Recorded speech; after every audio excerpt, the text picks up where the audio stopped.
It turns out there's one question I almost get every week. Is my dropshipping business worth anything? And actually it can be worth a lot, but it can also be worth absolutely nothing. And in this video, I'll explain how buyers actually look at dropshipping businesses, why most unfortunately do not qualify for an exit, and what specifically turns a dropshipping operation into a sellable asset. And we will start this by looking into a hard truth from an M&A perspective, because buyers don't buy revenue, they don't buy a Shopify store. I think that they don't buy necessarily traffic hacks, they buy durable cash flows with defensibility. And as you can already guess, there lies the catch. So the real question isn't if dropshipping is bad, it is more, does your dropshipping business have characteristics of an asset or just of an income stream? And this brings us to why most dropshipping businesses are worth little or sometimes even nothing. Because most dropshipping businesses, they fail basic acquisition criteria for 4 reasons. First, they do not have any moat. So they use the same suppliers, they use the same products, they use the same ads, basically like everyone else. And if another operator can replicate your business within 30 days, there's absolutely no defensibility. The second is the platform dependency. If your revenue depends on Facebook ads, or if it depends on TikTok ads, or a single traffic channel, as I very often see it, buyers apply a massive risk discount. And then we have fragile margins, because the ad costs can move, the suppliers change prices, the supplier can change in general, the refund rate spikes, which means that the margins are volatile, and volatile margins equals volatile valuation all the time. And fourth, and this is probably most of the most common problems in dropshipping businesses, is that we have heavy founder dependency. Very often we only have the founder as an employee running the whole show.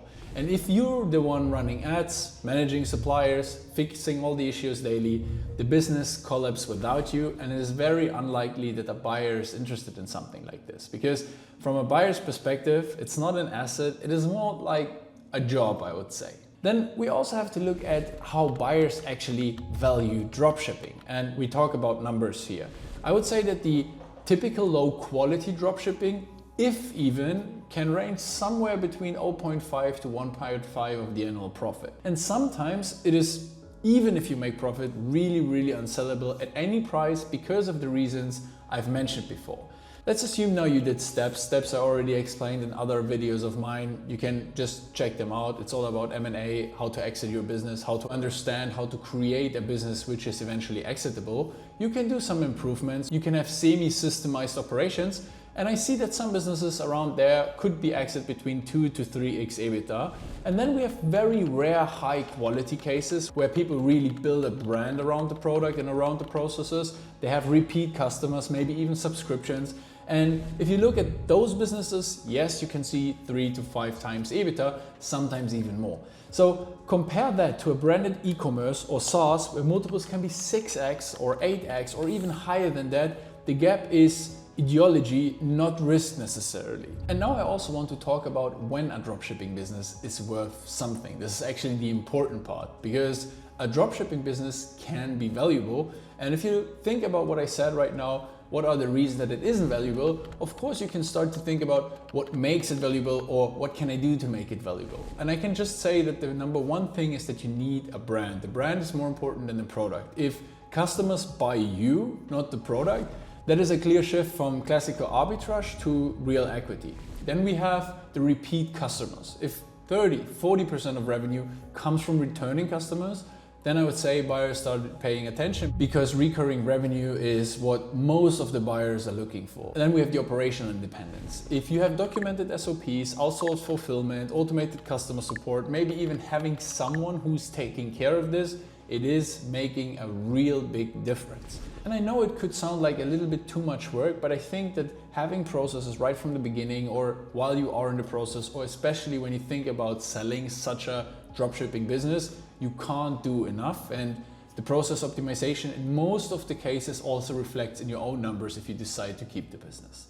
The point 4 we have is the supplier leverage. If you have exclusive contracts, if you have better terms than others, or if you have, let's say, even partial vertical integration, it's already a differentiator to other dropshipping businesses. And last but not least, the optionality. The business can transition into private label, it has the chance to transition into inventory-based e-commerce, it has the chance to transition into subscription-based or bundled. At that point, I'd say that it's not longer just dropshipping, but what you actually become is a real e-commerce brand, a real e-commerce business, and the multiple is heavily different. So for everyone building a dropshipping business, everyone who has a dropshipping business, I think if you plan to sell this business one day, it makes a lot of sense to start as a dropshipping business, but then try to transform it into a proper e-com business, because e-com businesses are just enjoying higher multiples and you will get more of it in an eventual exit. So for everyone building a dropshipping business or having a dropshipping business, it is a good way to start to keep the costs low. But I think the moment you start to make money, it is very wise to reinvest it in exactly the points I mentioned, to transition slowly from a dropshipping business into a real e-commerce brand. Because the multiple arbitrage you have there, from maybe, if you're lucky, a 2x, 3x on EBITDA, while on the other hand, it can go up to 7, 8x sometimes, is very, very big. And so it makes a lot of sense to reinvest into it. The brutal but useful takeaway I have is that most dropshipping businesses, they are optimized for short-term cash flow, not for exits, which isn't necessarily bad. It depends on what you're aiming for, but I can say that the most entrepreneurs I know, the real life-changing money comes from selling a business. It doesn't mean they're bad businesses. It means they're usually just not exitable assets and they generate cash flow, which is fine. But if the plan is to sell it, it will not work out the way you might imagine it. And as long as you're honest about the goal, I think it's totally fine. So if you're running a dropshipping business, I think you need to be honest with yourself and ask yourself, am I building income or am I building an asset? And on this channel, I break down exactly how buyers think, how exits actually work, and how to turn businesses into something someone else wants to own. I'm personally running an investment bank, the Investment Bank Fizzard, and if you subscribe, if you hit the like and comment what type of business you're running, I'm happy to make a short deep dive or even longer deep dive. So I'll tell you honestly how sellable it is and what will move the needle. And I'm happy if you enjoyed the video and we see each other next time.